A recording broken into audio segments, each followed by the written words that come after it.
On November 15th of 1978, skeletonized and clothed human remains were found near a logging road off of Amherst Street here in Granby. We now know who Granby Girl is. Patricia Ann Tucker.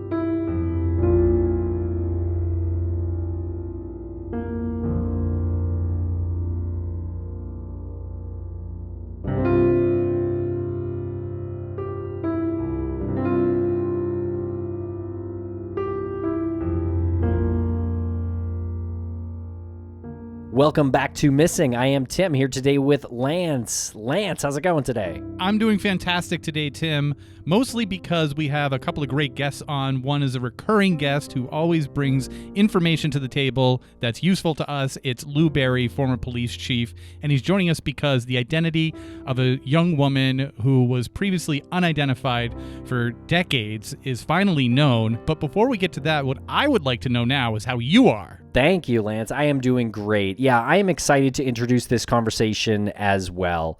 Granby Girl was the name of a Jane Doe that was found in Granby, Massachusetts on November 15th, 1978. Her name is now, again, Patricia Ann Tucker. She has previously gone by Patricia Coleman, Patricia Heckman, and Patricia Dale.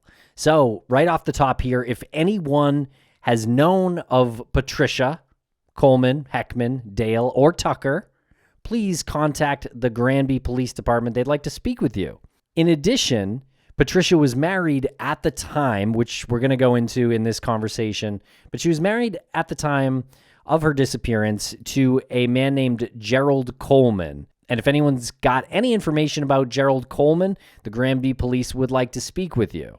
In addition to Lou Barry in this conversation, we are joined by Lisa Binz. Lisa is affiliated with DNAngels, which is a really cool organization. You can find out more about what they do at DNA, and it's the rest of the word of angels. The A in DNA is combined with the A in angels for that URL. And Lisa's sister is married to the son of Patricia Tucker. His name is Matt. I spoke with him yesterday. Great guy. We're going to try to have him on the podcast soon. DNAngels is not to be confused with Othram Labs, which had a big part of making the identification of Granby Girl. Well, all of that information, Tim, is a bit of a puzzle to put together, but it's not a difficult puzzle to put together.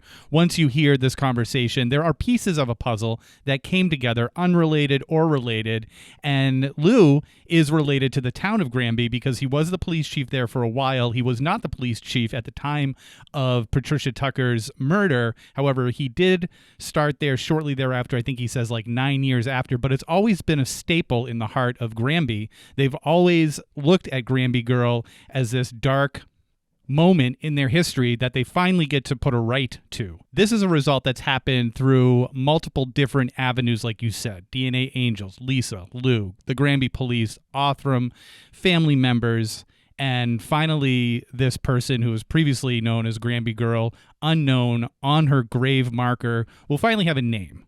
And then you can move into the investigation in order to figure out who perpetrated her murder. This is kind of a complicated mystery, and Lou puts it very well in this conversation. He says that he's usually looking for a missing person with his work with private investigations for the missing, but this is kind of the opposite, where you're searching for information about this person who was found and you don't have the identity at this point. So it's definitely interesting.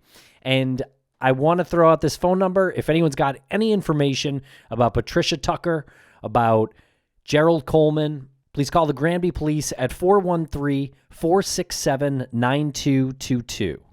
And Tim, for any of the listeners who would like to enjoy this episode and piece all of these puzzle pieces together without the ads interrupting their listening experience, where can they find this episode and all the other episodes that we got going on? Listeners can now subscribe to Missing Premium right there in their Apple Podcasts app. It's $4.99 a month. You get ad-free listening. You get our weekly bonus show, and you also get some early releases. And don't worry, if you're not an Apple user, you can go to missing.supportingcast.fm and sign up for the same product there. And furthermore, If one were to be interested in following us on social media, I'm sure there's an easy answer to that.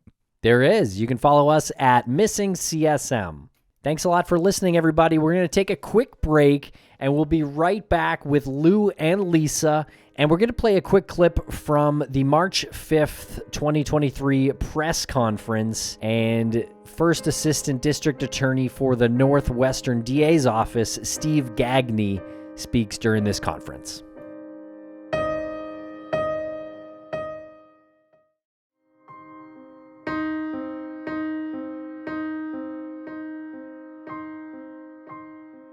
Welcome to the podcast, Lisa and Lou. How are you both doing today? Great. I'm well. Thank you.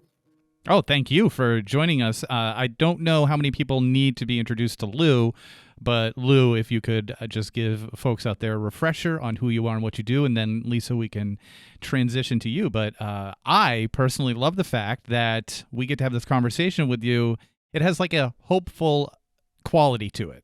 My name is Lisa Binz, and I'm actually Patricia's son, Matt. We call him Matt, not Matthew. I'm his sister-in-law. He's married to my sister. I'm the one who actually a couple of years ago convinced him to do his DNA through Ancestry. And so we kind of started on this journey a couple of years ago trying to find his mom, but we kept running into dead ends until about 3 or 4 weeks ago. Wow. Can you tell us about those dead ends? Well, basically, I was doing it all through Ancestry, and, we could find marriage certificates. We could find, her birth records.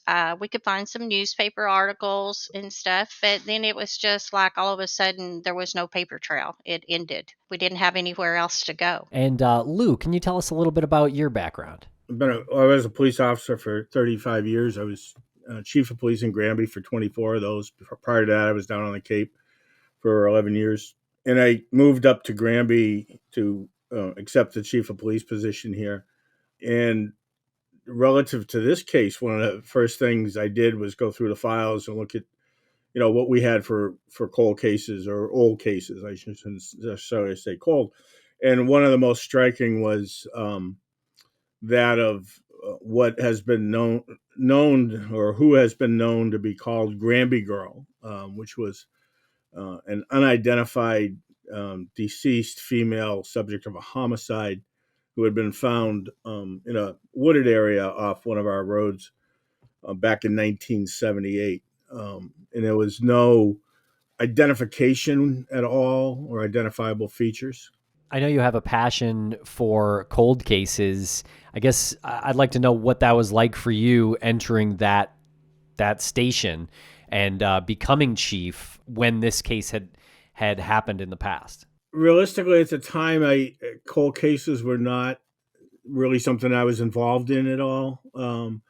However, this particular case struck me in that there was just nothing that was able to identify her.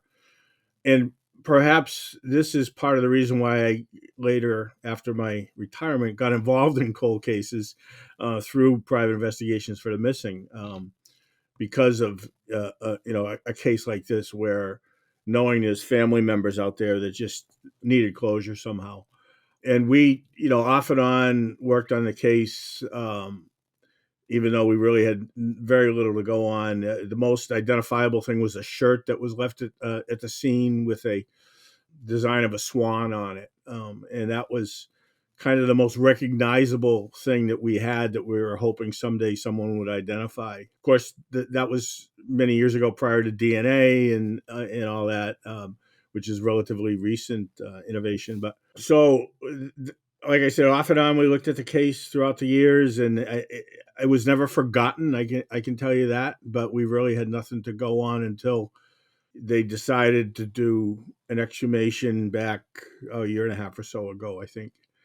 And through that, indirectly got some DNA and were able to identify, I believe, a niece, Patricia's niece. And through Patricia's niece, identified Patricia's son, Matthew. And that was about, I want to say 6 weeks ago. I got a phone call during supper one night and said, "Hey, Chief, we identified her." We know who she is, and which was just unbelievable news. And things move fast after that.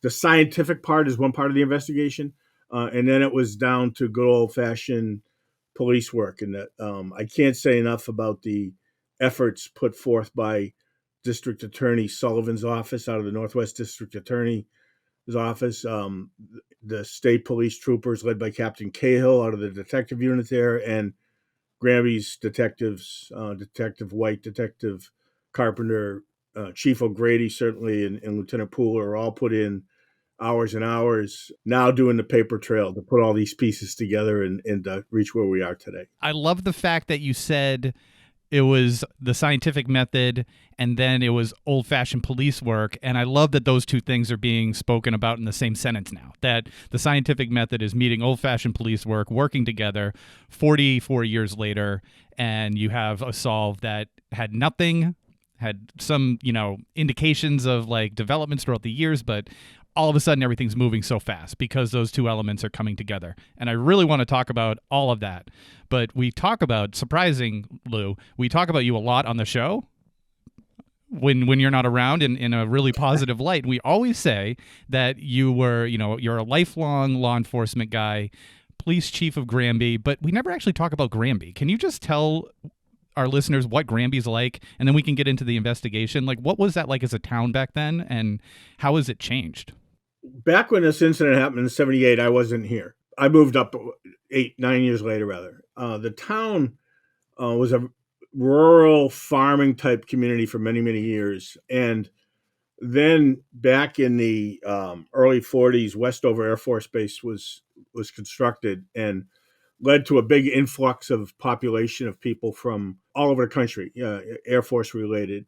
So the town grew kind of rapidly at that point. And then when Westover became a reserve base, it kind of took the opposite turn, and population leveled off and actually dropped for a little bit. And now it's more of a suburban community. Still has that rural small town feeling, but it's in very close proximity to Springfield, is 15 minutes away, which was just unfortunately named the most dangerous city in Massachusetts. Chicopee, we border to the south, along with Ludlow, both cities. Holyoke is right across the river on the other side of South Hadley. And then to our north is Amherst with the University of Massachusetts. So it's kind of a small, rural, still type suburban community surrounded by larger cities and communities.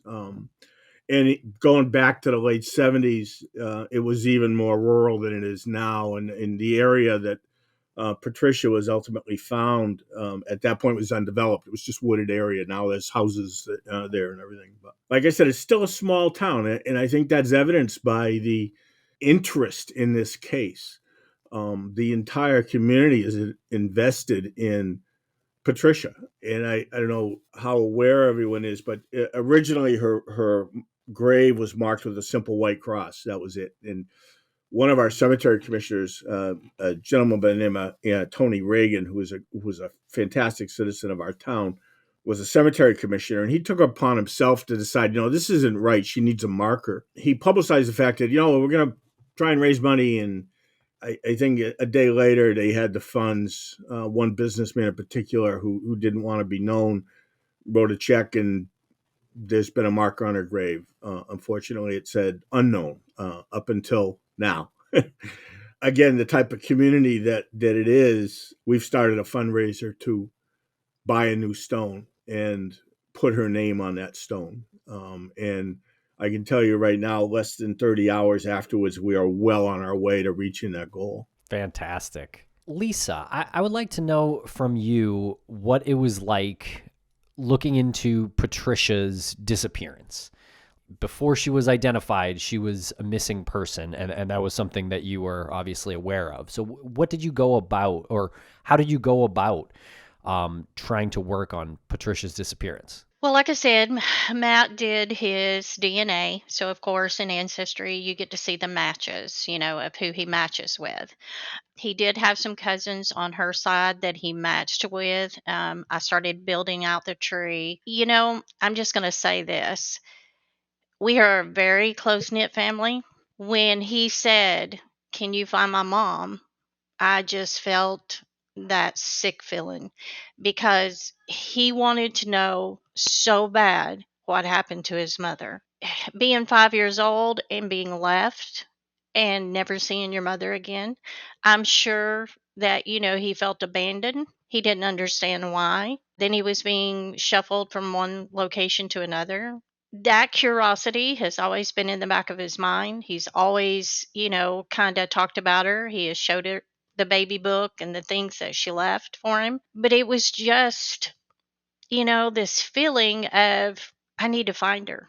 You know, I think he had reconciled in his head that there was a possibility that she wasn't alive, but we couldn't find proof of that. We couldn't find anything in any of the online records to show yes or no. So we kind of put it on hold for a little while.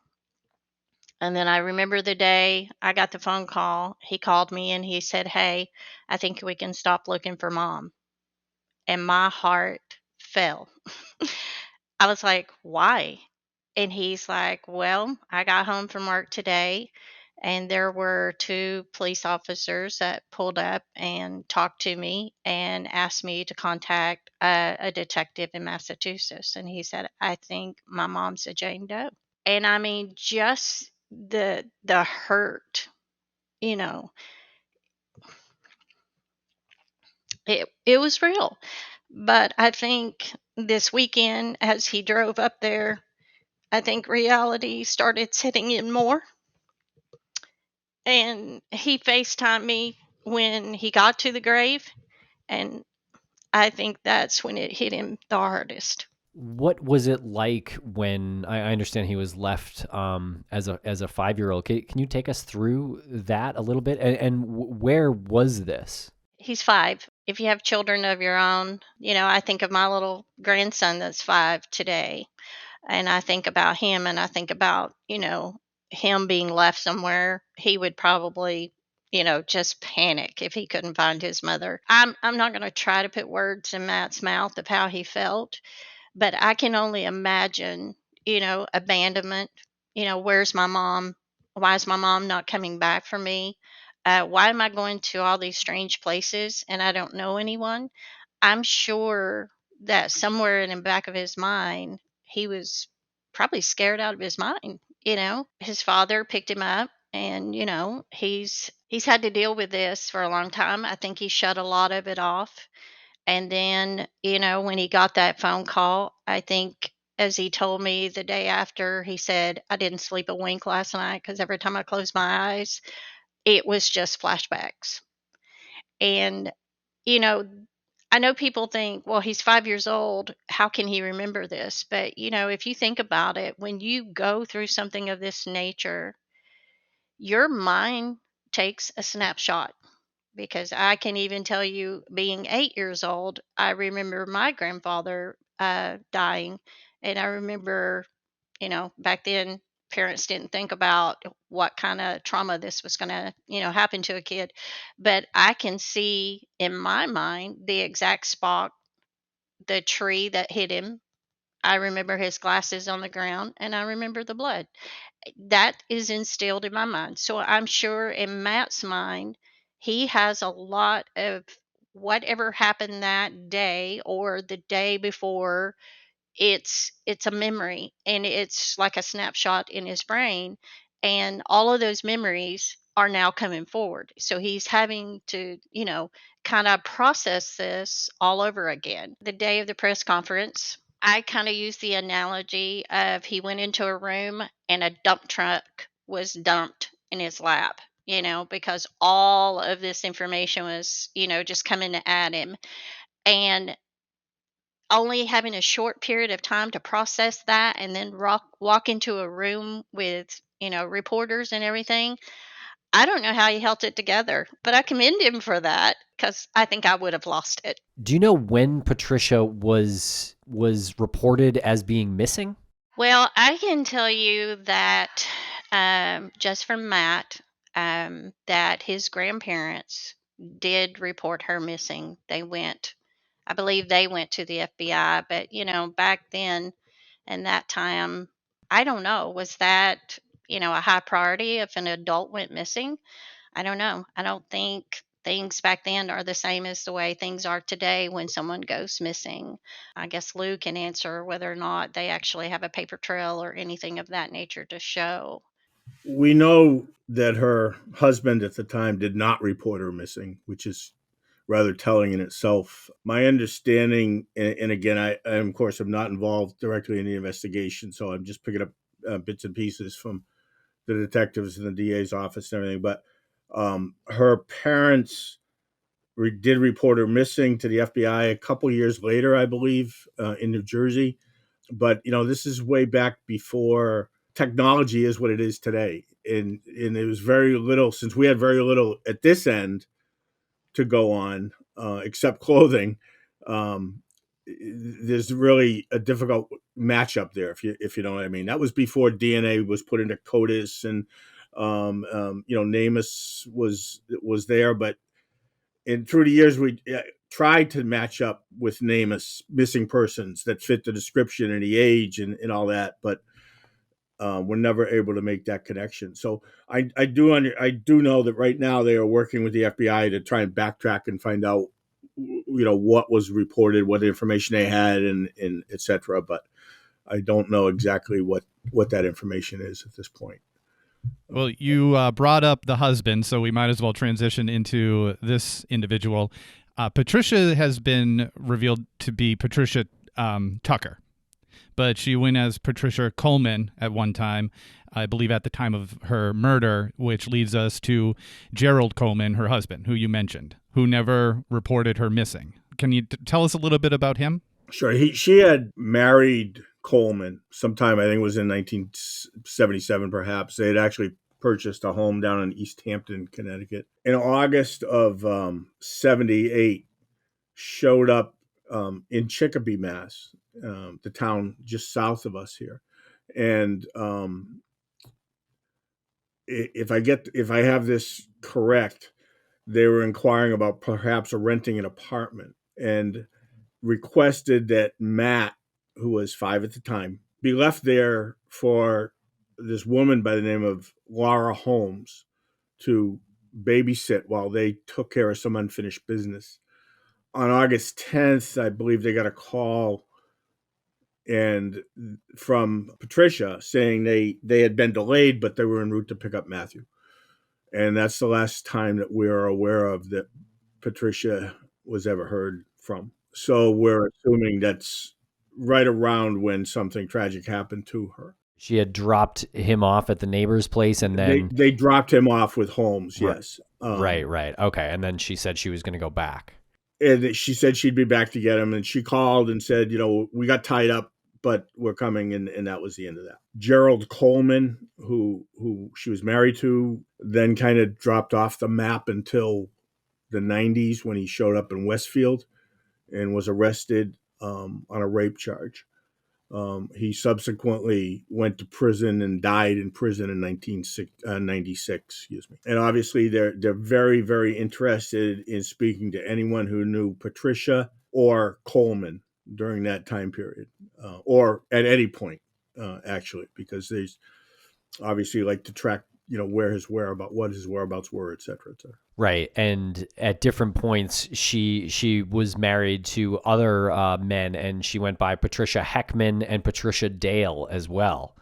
So, yes, I think that can sometimes complicate the people who knew her. I was talking to someone yesterday about this, how interesting that back then, if you lost touch with someone, you lost touch with them. That was it, unless you happened to, have a mutual acquaintance or something. Now with Facebook, you can reconnect back to people that you went to high school with, 30, 40 years ago. So times have certainly changed a lot in that regard. But so that, and I'm sure is one of the difficulties they've had in recreating her past was, the different names. And of course, at the beginning, we didn't even know what her name was or anything. But, I just think it's amazing the technology 44 years later that this case has been able to be closed. And I think it should really give hope to people who have either missing persons or in this case, unidentifieds that hope is not lost. It's still out there. And this is kind of the work I do for private investigations for the missing, obviously looking for missing persons. In this case, it's kind of the opposite. Usually the missing person you take from the time they go missing, where are they now? And in this case, it's from the time she was located and trying to go backwards. So it's a lot different than, the principles are the same, but the circumstances are entirely different in this particular case. And we'll be right back after a quick word from our sponsors. Thanks to our sponsors, and now we're back to the program. Lisa, can you tell us a little bit about Patricia? Who was she? What was she like, if as much as you know? Well, I never met her. I'm going to say this. She had to have been a loving mother, because to have a detailed baby book the way he has up until he's 5 years old, she had to be a loving, attentive mother. Otherwise, he wouldn't have anything. And even today, a lot of people do their first child, and then that second and third child, they kind of get left by the wayside, and you don't have as many detailed baby books. But I have to say that, through all of this, I am totally convinced that she had to have been a very loving mother. And at the end of the day, she lost her life, but she saved her sons. Tim, I might add, I know in speaking to the detectives that they, like I said, they have, done some backtracking and spoken to former neighbors when Matthew was a young child. And they all say the same thing, that Patricia was an unbelievable mother and everybody liked her. And she was fantastic with the kids. And Coleman, not so much. They didn't have much good to say about him. But she was very well thought of by the people that knew her, both as an individual and as a parent. That's nice to know. And she had 2 sons. Is that correct? She does. Do you think that she knew she was in physical danger at the time that she dropped off Matt? We can speculate. It's all we can do, Tell me about DNAngels, Lisa. So DNAngels is a nonprofit organization that was formed back in 2019 by a lady, Laura Olmstead. She took a DNA test and discovered that the person she thought was her biological father was not. So she wanted to take what she had found, regarding herself and turn that around and do good. So basically, she started this nonprofit with a couple of other girls, started for free. We locate your birth parents. We do have a requirement that you take a test with Ancestry, and we will color code your matches, divide them out between your paternal and your maternal side, and then we will build you a tree, and we will go dig any information we can possibly find to get you your truth, because we feel like everyone has the right to know. You have the right to your medical history. You have the right to know who your parents are. And so we do adoptees, donor conceived, and people who, what we term as not parent expected, MPEs. And to date, we're close to 4,000 families that we have located. It doesn't always turn out the way you want it to, but at least now you know. Very cool. And where does that drive come from in you, that interest in this angle? Well, so basically, the way I got connected with DNAngels was they first contacted my mother and said that they had a gentleman that was adopted and that he was matching up to our side of the family. So, the curiosity became. I went to school to be a paralegal. My favorite class was the research class, for it. So it kind of intrigued me at that point. So we all took our DNA to help this young man discover who his family was. And so we all took our DNA tests, put it out there, and we have located his father. He is deceased. He was on my mother's side. He was a cousin to my mother. We've narrowed it down to 2 women that could be possible mothers. But, some people are afraid to do their DNA. They don't want it out there, but it's kind of like this. There's nothing to be afraid of. If you're the one who tells the secret, then you're the one who tells the secret. But DNA is not going to lie, and we just feel that everybody has the right to know. Can you tell me a little bit about the process that Othram went through to help identify Patricia? I know the DNA sample was sent to Othram. They do what's known as genomic sequencing, and it's not my field. But as far as I'm concerned, Othram is the best there is out there from experience that I've had with other cases. And they determined that I believe a niece was related to Patricia, and then from there it's just a matter of narrowing down who that might be, and they confirmed it was Matt, being her son, and like I said, from there it's just police work after that. Lou, you mentioned old-fashioned detective work was done on this case in combination with the DNA. What detective work was done on this, and what was your involvement? I can't, again, speak for everything that they, and by they I mean the state police detectives and our local detectives did, obviously, but my contact was primarily through the detective on my former department, who I hired years ago. Through the work I do with PI for the Missing, I obviously do a lot of research, online stuff, archival information, and helped them out a little bit with that. I found Coleman's old high school picture. I found a wedding announcement from that. Every little bit of information leads to other information. So my involvement was really minimal. They did the heavy lifting, no question about that. But locating people, talking to people, trying to piece together history going back 44 years. It's a paper trail, and it's talking to people, and it's asking the right questions and following up on things. And without knowing specifically what they did, I can't really say, but I know there was a lot of legwork done, and I know a lot of searching of records and criminal records and such, because again, back then there was no central repository for a lot of this information. Back in the late 70s, computers were not what they are today by any means.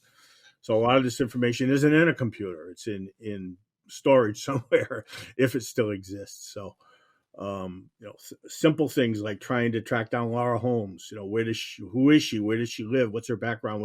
What's her date of birth? Where is she now? It can be very time consuming. And there's a lot of people like that they looked at and talked to and pieced together information. The other aspect of this is with Othram, what they do is truly incredible, because DNA is like fingerprints. You can have all the DNA you want, all the fingerprints you want. And if you don't know who that belongs to, it's not going to do you any good. What Othram does is take that DNA and not necessarily identify the individual, but identify individuals that person may be related to through ancestry that had their DNA analyzed and things like that. And then through genomic sequencing, narrow it down to the person who might be involved. And so it's really a unique service that they perform, I think, them and maybe certainly some other labs. But it's, like I said, you can have all the DNA you want. If you don't know who it belongs to, and that person's DNA is not in a database anywhere, it's not going to do you any good. And we'll be right back after a quick word from our sponsors. Thanks to our sponsors, and now we're back to the program. Is there anything else about Gerald Coleman that you're aware of? Are there I know he had a rap sheet, but are there potentially unsolved crimes that he's being looked at for? I don't know. I think at this point the concentration is on this crime.